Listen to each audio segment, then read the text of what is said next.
All right. Thanks for coming to the bonus lecture. I know it's optional, but you're here and we're gonna learn about something pretty interesting, pretty applicable. So yeah, let's get right into it. Dependency injection. It sounds really complicated, like just the name, dependency injection. Like it strikes fear into the hearts of Android developers, but I promise you it's actually not that bad. So we're just gonna get right into it, and I like to introduce these topics by like what the problem statement is.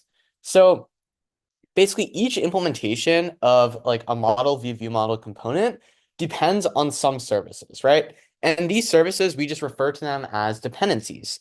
And the main problem like in our code is that we need a standard way to provide dependencies to dependents when needed.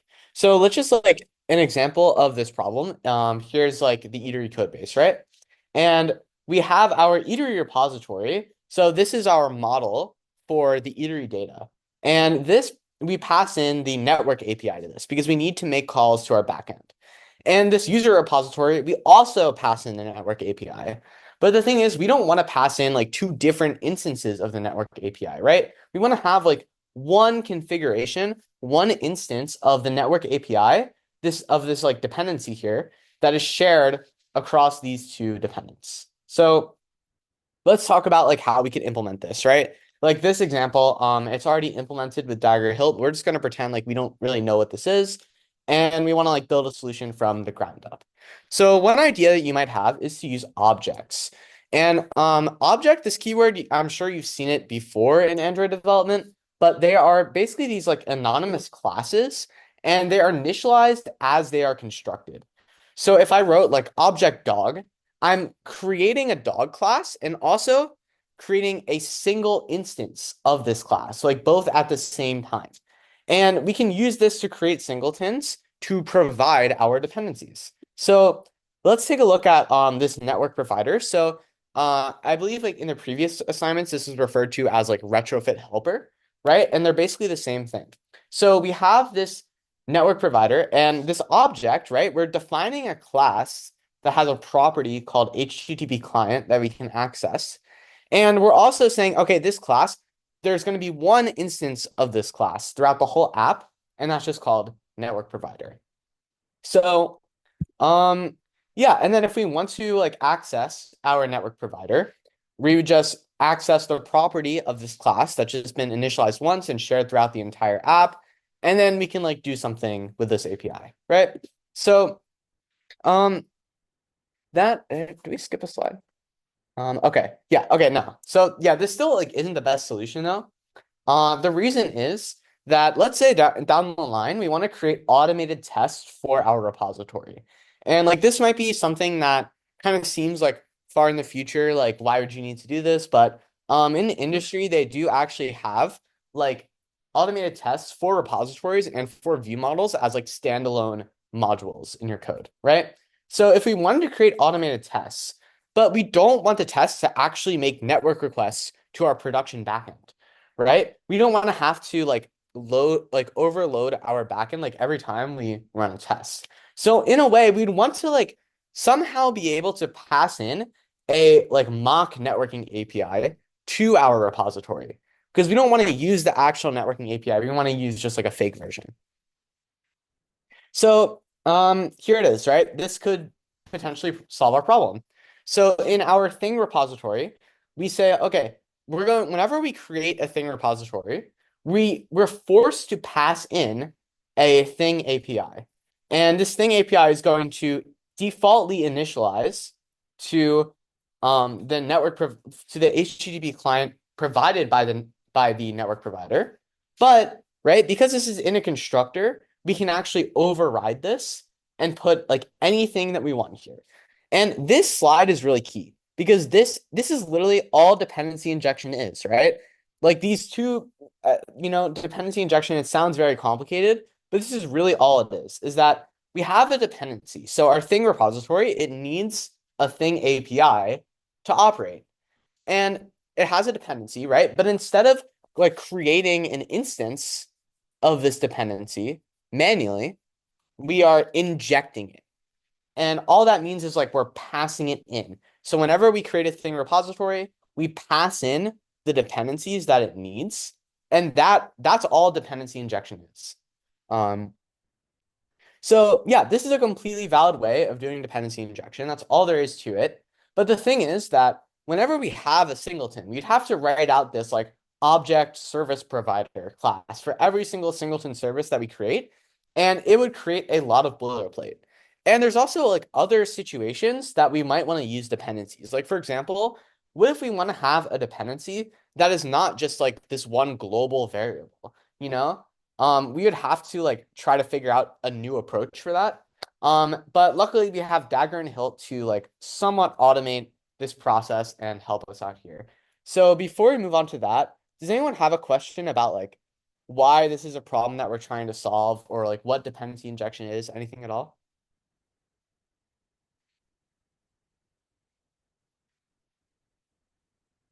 Okay. Um, so then let's just go into like what exactly are Dagger and Hilt. These are terms you're going to hear like a lot as an Android developer. So Dagger provides these like generic annotations for the general pattern of dependency injection itself. And it just like provides kind of like an automated system for doing dependency injection. And then Hilt specifies this in the Android context. And it allows us to like manage these dependencies based on the life cycle of Android components.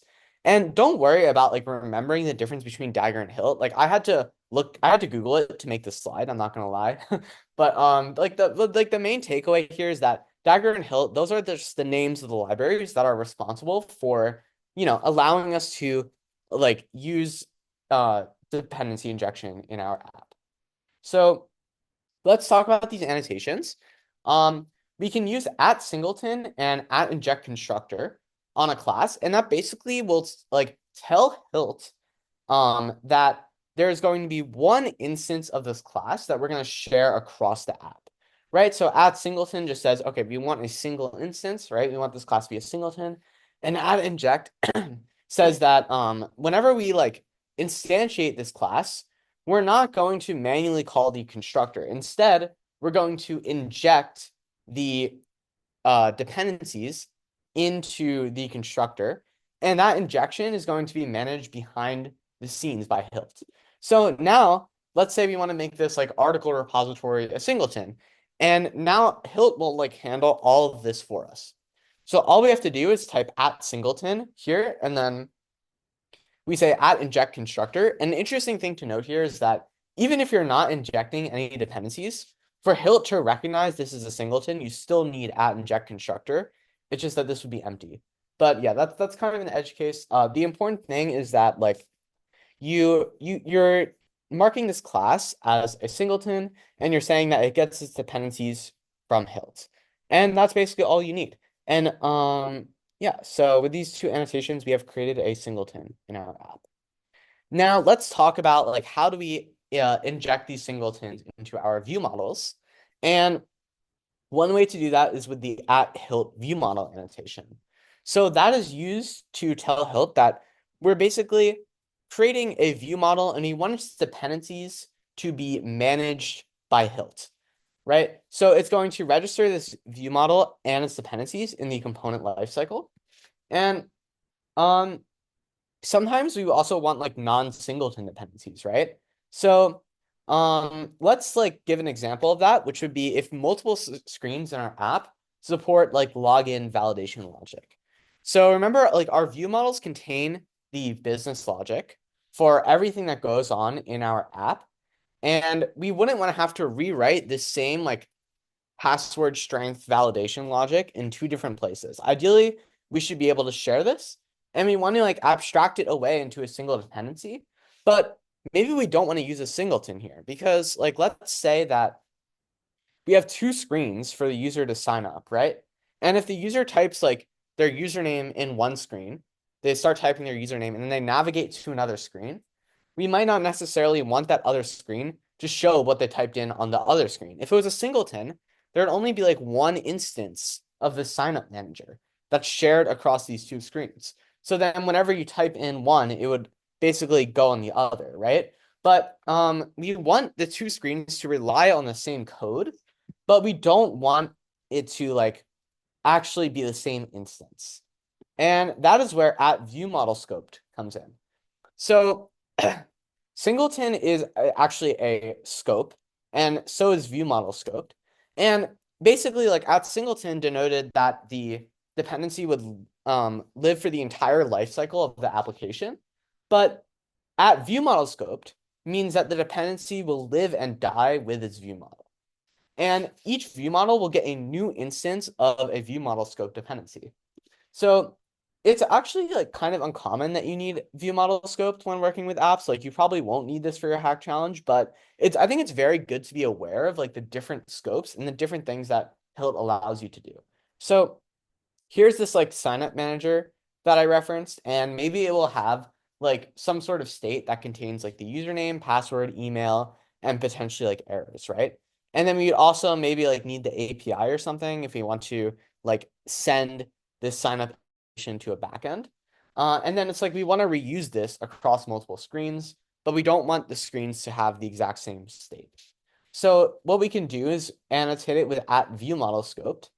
And then when we inject it into our view model, what will happen is a new instance of signup manager will be created, and its dependencies will just automatically be injected. And then we'll be able to use that new instance of signup manager. So each view model will have a different instance, and they won't like interfere with each other. Another really good example of like when you might want to use a view model scope dependency is session timers. So on apps that like track all of your data and sell it like maybe Instagram, you basically have like that app will probably have session timers will like look at like how long are you on certain screens for analytics, right? And if you had a session timer like that, it would have its own state where it would have like the amount of elapsed time that you're on that screen.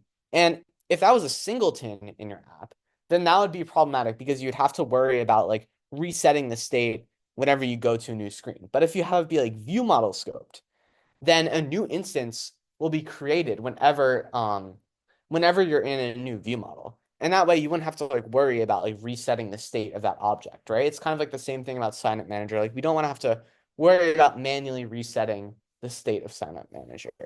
So yeah, and then this is another thing. If we try to inject our signup manager into the user repository, which is a singleton, we're actually going to get an error. And the reason is that this signup manager is scoped to our view model, right? So that means that it will live and die with our view model. But the thing is, our singleton is alive for the entire application, right? So what would happen if like maybe I have a signup manager that's like tied to the view model that I'm in, but then if I leave that view model and that view model gets destroyed, the signup manager gets destroyed too, right? And the singleton, it outlives the signup manager. It lives for the entire application. So we're not able to inject the signup manager into the singleton. Like we're not guaranteed that there's always going to be a signup manager. Um, and then that like kind of introduces this broader concept of like the scope hierarchy in Hilt. So this is like a diagram that I've like stared at a lot when trying to understand Hilt. And basically, it's showing like the different life cycles of the components and what you're able to inject into what. So, so a singleton component, that's going to live for the entire life cycle of the application, and you can inject that anywhere, right? But then there's different kinds of scopes. So remember, if you guys remember our activity, which is like the main screen of the app, that has its own scope. And if you have multiple activities in your app, you can have dependencies that live and die with those activities, right? Or if you have services like a background service that's like tracking your location and sending it to our backend so we can like sell your data, right? That can like have its own like service scoped dependencies that like live and die with the creation of that service, right? And then this is saying like, okay, a view model, something that's view model scoped, can always inject something that is like activity retain scope because like like it's this dependency is basically always going to be alive like when we like inject into our view model, right? And same thing for like view scoped, if we have like a view in our activity and we want to inject a dependency that is living with that activity, right? Then we're able to do that. So that is just like these are like basically all of the different scopes that you would like ever really need to use in HILT, and just shows like how their life cycles are related. So pretty cool. Um, okay, so before we move on to try to understand the generic MVVM setup code that I gave you guys for like that you could use for like hack challenge or like personal projects, right? Does anyone have any questions about like anything we've went over so far?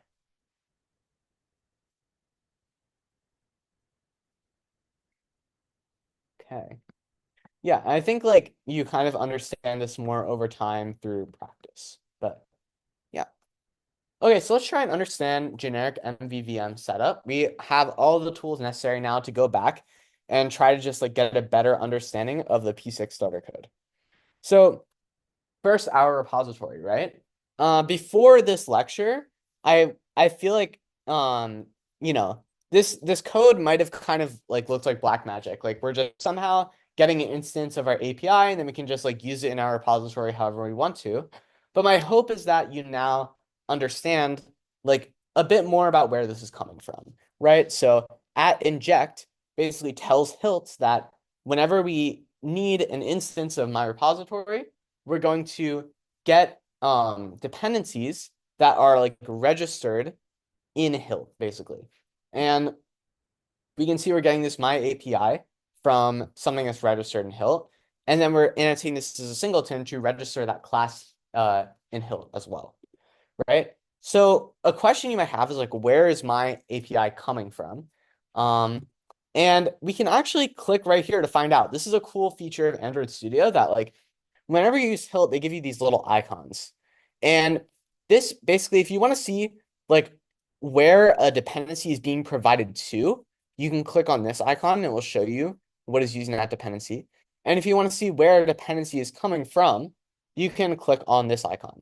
So if I click on this icon, I would get to here.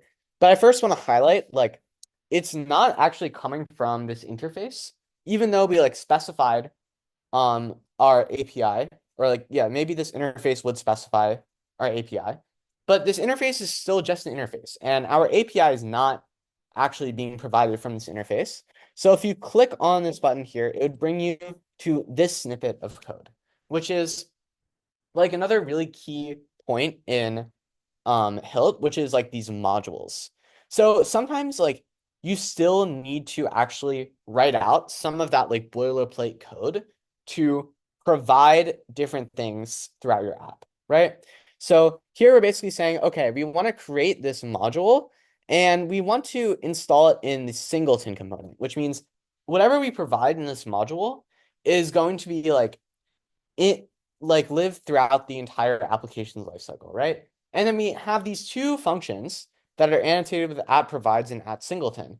And basically, because we annotated this object with app module, Hilt knows to pay attention to this object. And it's going to see that we have these functions in here that are annotated with app provides. And the type of these functions are these like classes like my API and Moshi. So if we try to like inject Moshi right here, like into one of these functions, it's going to look for a function that provides Moshi. And here we can see this type is Moshi. So it will get provided from this function, right?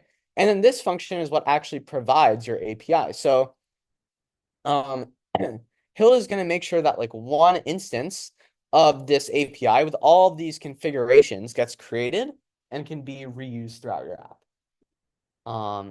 Yeah, and then how do we actually access the view model in our composable function? And the way that we do that is we're using dependency injection here. It's that same pattern. So main screen, we basically say, okay, our main screen relies on a main screen view model to display its data, right? But we're not like creating an instance of the view model inside of main screen. We're basically just saying like, okay, we need some main screen view model. And by default, it's going to be provided by Hilt for us. Excuse me. Um, yeah, so by default, it's going to be provided by Hilt for us. And this like again is just dependency injection. So we're just saying, okay, we need some dependency and we're going to be able to pass it in, right? Um, yeah. Okay. So before we move on to the application, any questions about like the starter code here that I gave you guys? How it works?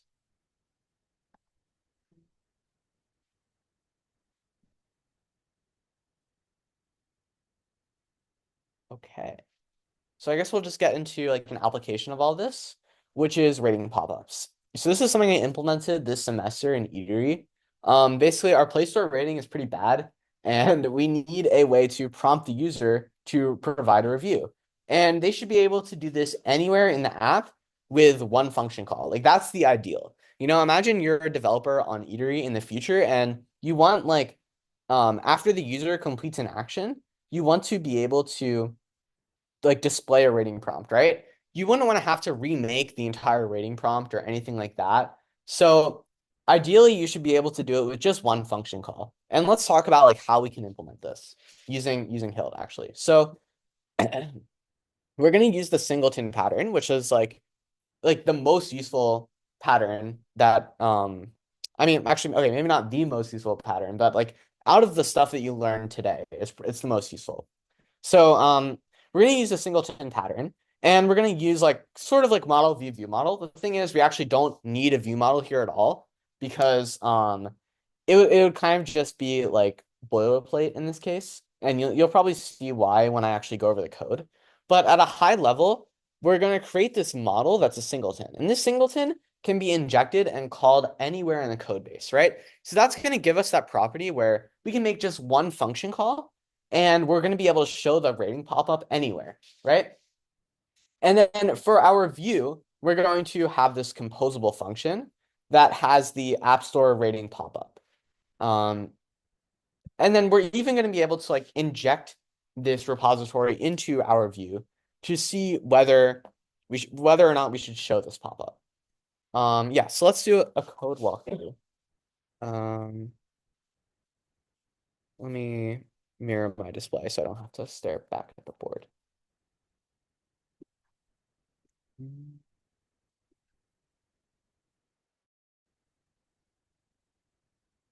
Okay, cool. Okay. So let me see if I can get to this. Um, okay, so yeah, App Store rating pop-up. That's one of the things we need. Okay. So here's the App Store rating pop-up depository. I mean repository. Oh, screen share is broken. Okay. Wait. Uh, But you are sharing. no, could you like force me to Oh, stop right. sharing? Yeah.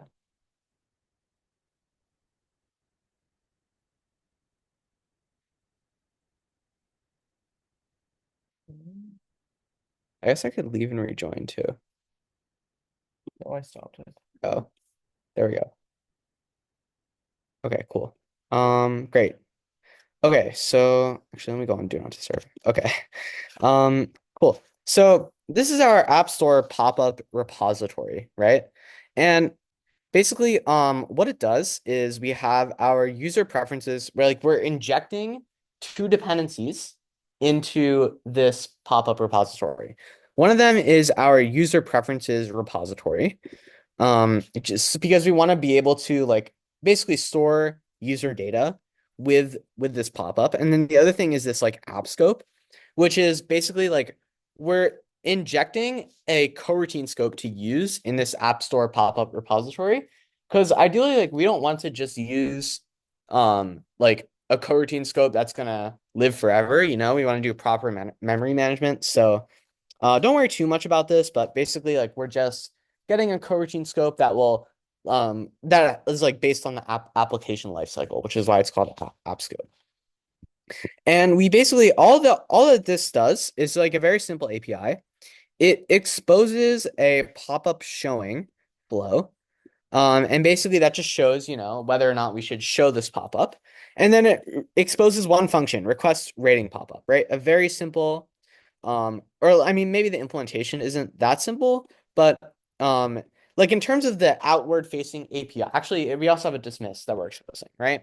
But if you were to use this, it would be very simple. Like you could just request to show the pop-up at any time, or you could dismiss the pop-up at any time, right? And then this basically just contains some logic to look at like how much time has passed since we last showed the rating pop-up. And then if enough time has passed, we like actually show the rating pop-up and otherwise we don't show it, right? Because like we wouldn't want to show the rating pop-up like every single day to the user. That would get really annoying. So that's why we inject this like use preferences repository, which is basically just our local like data storage. And then we check like how long has it been since we've last shown the rating pop-up. So that's like an overview of the App Store pop-up repository, but like pertaining to this lecture, the important thing is that it's a singleton, which means we can inject it anywhere in our app. And there's actually some extra cool, like fun hilt code that I wrote, which allows me to inject this repository into composable functions, which is pretty cool. So the way that this works is um, we provide this like entry point interface, it's called. And this basically just uh like provide wait, yeah. So okay, we create like an entry point, and this entry point basically specifies like how we can um access our App Store pop-up manager, and we put it in the singleton component class. And then here I made a composable function called App Store pop-up repository. And basically, this will return our App Store pop-up repository. And the way it works is it just gets the context that the composable is in. And then since our entry point is in the singleton component, we're able to like use this entry point accessors thing and essentially use our application context to get the current instance of our App Store pop-up manager, and then we can just like return it to be used.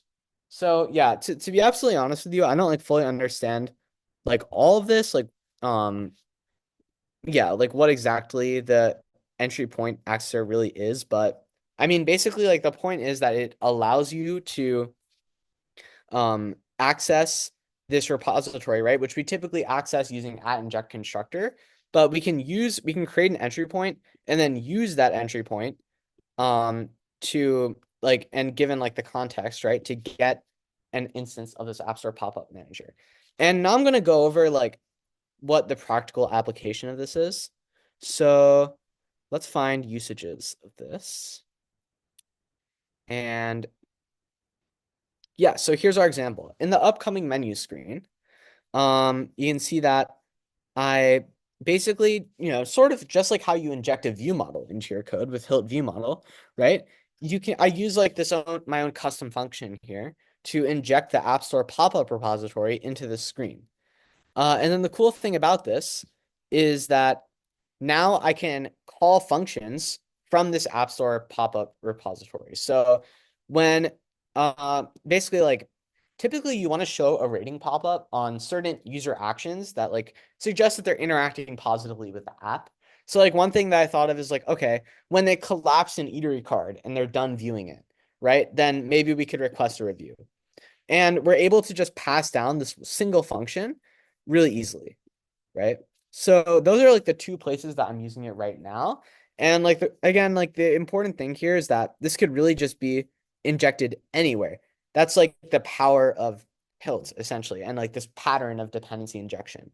And if we ever wanted to like write tests for our upcoming menu screen, um, where we wanted to see like is the App Store rating pop-up being requested at the right times. We would be able to use like this pattern to pass in a like mock version of our App Store pop-up repository. And then we could like use that mock version for testing to like see if that mock is getting called at the right times, and we can make assertions about like what function calls that we're making to it. Which yeah, it might be a bit hard to imagine that since like you don't really get experience with testing for this class, but it is pretty useful. Um, and then let's also like take a look at the root of the application so we can see where we're actually reading this value.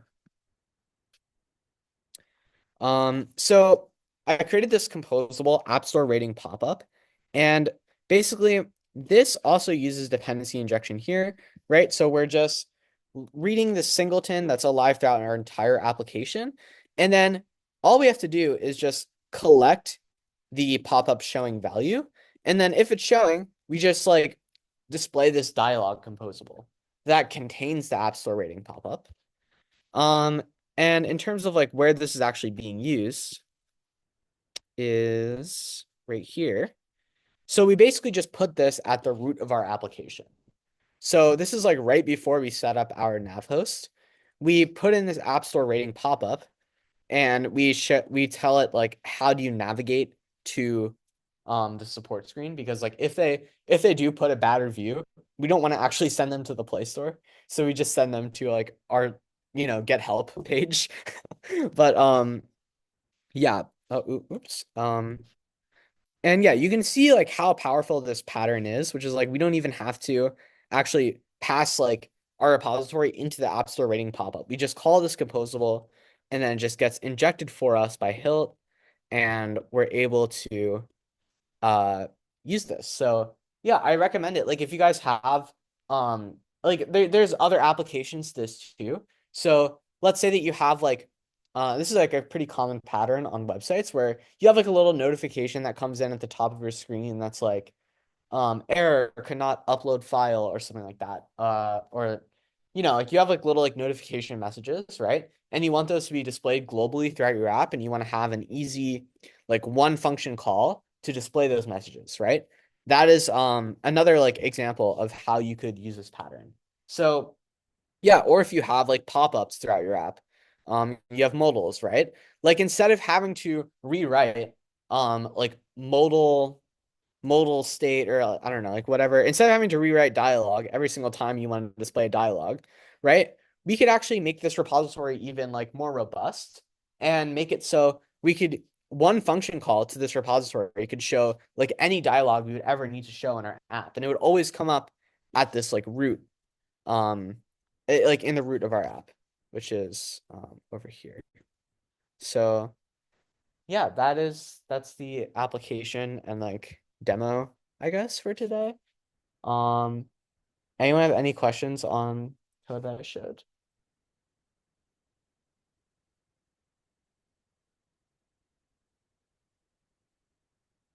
Okay, yeah.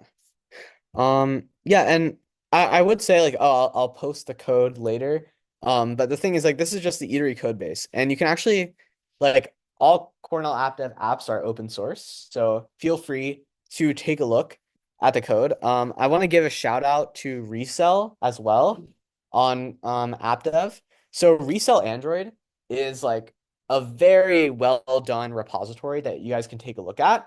And it uses multiple instances of this pattern actually, for like different things throughout the app. So I highly recommend taking a look at the Resell Android code base if you want to take a look at like, what like something that is like a bit closer to what you might see in industry. But yeah, hopefully this is like something that you would consider implementing for your hack challenge if you have a lot of pop-ups, or just like other ideas, like ways you might be able to use this pattern throughout your app. So cool. Okay, and yeah, I wanted to go like one last thing here, which would be course takeaways. This is my last lecture, sad. And this is what I hope that you have taken away from my rambling, or what you will take away. Yeah. So first thing is first is that Android dev is beautiful, okay? That's why I really like, sincerely hope that you've gotten out of this course, you know? Android dev is beautiful, okay? So this is a quote that I really like from Don Knuth. He's like known as the father of analysis of algorithms, Turing Award winner, really smart guy. He said, "The most important thing I learned was how to be interested in almost anything." And I feel like you can really apply this to basically like anything in life. And yeah, I feel like whenever I'm trying to like learn a new skill or anything like that, I'm always like thinking about this, because like there's so much beauty to like everything that you can learn, like everything has like so much thought that's put into it. and just like yeah, like every single line of code you write, even for like seemingly trivial problems, there are so many solutions, right? It's really an art form, and you can say that about like so many things in life that you can try, you know.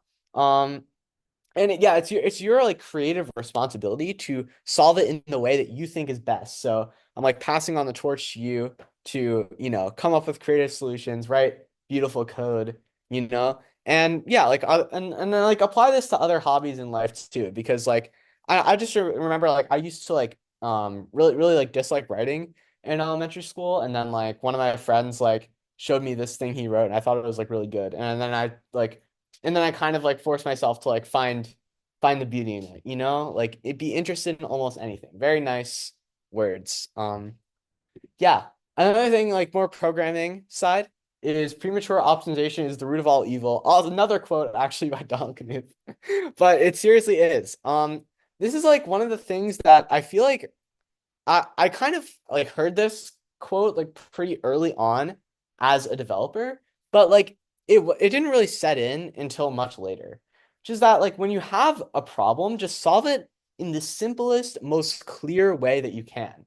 Like another quote that I like, okay, I don't know if I can remember the exact words, but it was basically just that like code is for humans to read and only incidentally for machines to interpret or something like that, right? Which is like we want to make our code as clear and readable as possible. And if you do that, not worrying about optimization at all, just make it really clear what your code is doing, then you have like a great foundation that will allow you to optimize your code later and, make it a lot easier to optimize later and just like allow you to solve like basically any problem is like if you like it becomes much easier to solve a problem when you have a very clear foundation and you're translating your ideas in your head like directly into code. Yes, this is again, like it's probably one of the most valuable lessons I've learned after years of coding experience, and you just have to like keep practicing this. Um, Last one, you are the client to your own code, CS 2110 probably. All the code that you write is code your future self is going to have to deal with. Like every line of code is a liability, you know? Like ideally, when you're making PRs, you want to be deleting code, okay? But yeah, in the real world, like it's your job to balance these feature deadlines that, managers or like pod leads on app dev are going to be pushing on you, right? And you have to balance that with implementation quality. You have to decide, like like what trade-offs that you want to make, So you can like develop a feature, you can develop an app super fast with like a bunch of spaghetti code. And it's going to be really hard to work on that in the future. It's not going to be enjoyable. But if you like put in a bit of extra time up front, you can have some really nice code. And you're basically giving yourself and future developers who work with your code a nice experience, Like I honestly, I feel like a very underrated impact of app development is like it's not for me at least like it's not super about the customers. Like I care about like people being able to view dining hall times on their Android phones, that's cool. But I also really care about like thinking that a developer is like gonna work with my code, and hopefully they'll be like, oh, this like wow, this is so nice and easy to work with. Maybe they'll be like, what was this idiot doing a few years ago? Now I have to rewrite all of this, right? In which case I failed. And who knows? Maybe that is what will happen in the future. But yeah, like I just think it's really important to always like keep this in mind that you need to, choose what trade-offs to make and try to make systems that you will enjoy working with and future developers will enjoy working with and learn from. Um, yeah, thank you. You survived Intro to Android. Congratulations. That's it. That's my bonus lecture. There's still another one on Wednesday, so pull up if you want to see. But Justin. yeah, thanks for coming. Class is done 10 minutes early, so yeah.